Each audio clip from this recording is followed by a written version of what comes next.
நிறைய இதை கைது பண்ணவே சாத் பின் முஆத் ரலியல்லாஹு இருக்காங்க இல்லையா, அவங்க வந்து முகம் சுளிக்கிறாங்க. அப்போ ரசூலா கேட்குறாங்க, ஏன் முகம் சுளிக்கிறீங்க அப்படிங்கிறாங்க. கைது செய்யப்படுறது உங்களுக்கு பிடிக்கலையா அப்படிங்கிறாங்க.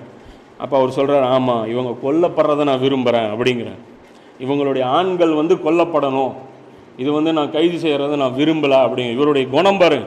அதே மாதிரி அகல் போரில் வந்து இவர்கிட்ட வந்து அந்த தீர்ப்பளிக்கிற அந்த பொசிஷனை வந்து ரசூலா கொடுப்பாங்க. அதாவது அந்த பனு குறைலாங்கிற அந்த யூதர்கள் வந்து நபி ஸல்லல்லாஹு அலைஹி வஸல்லம் துரோகம் செஞ்சுருப்பாங்க.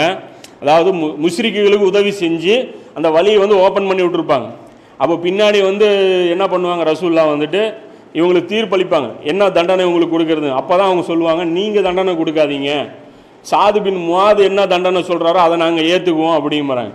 அப்போ தான் ரசூல்லா கூப்பிட்டு சாத் பின் முஆதை கூப்பிட்டு சொல்லுவாங்க, நீங்கள் தீர்ப்பளிங்க அப்படின்ட்டு.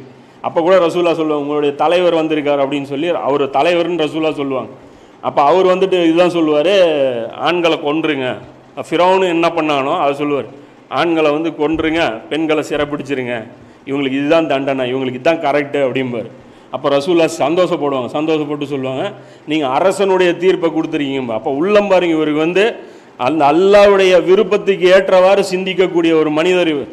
யார்? சாத் பின் முஆதுங்கிறவர். இவர் தான் வந்து எதாவது சொன்னல, மதீனாவில் ரசூல்லா ரொம்ப விருப்பமானவங்களில் இவர் நம்பர் 1 அப்படின்ட்டு. அதே மாதிரி முஸஅப் பின் உமைர், அவர் என்ன பண்ணுறாரு அப்படின்னா, அவருடைய சகோதரர் வந்து பிடிக்கிறாங்க. பிடிக்கும்போது அவர் சொல்கிறார், பிடிங்க நல்லா பிடிங்க, உங்கள் அம்மாட்ட நல்லா காசு இருக்கு அப்படின்னு சொல்லி போட்டு கொடுக்குறாரு.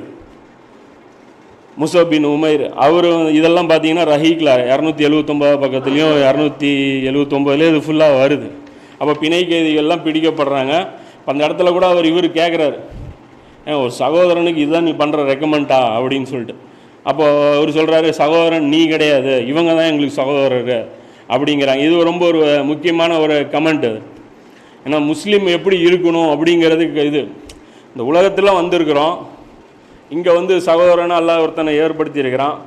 இதெல்லாம் சும்மா தான், ஒரு டெம்பரவரி அரேஞ்ச்மெண்ட் தான். இங்கே அல்லாஹ்வை வச்சு தான் உறவுகள் வந்து நம்ம தீர்மானிக்கணும். இவன் அல்லாஹ்வுக்கு எவ்வளோ பிடிச்சமானவன் அப்படிங்கிறத வச்சு தான் நம்ம உறவை வந்து தீர்மானிக்கணும்.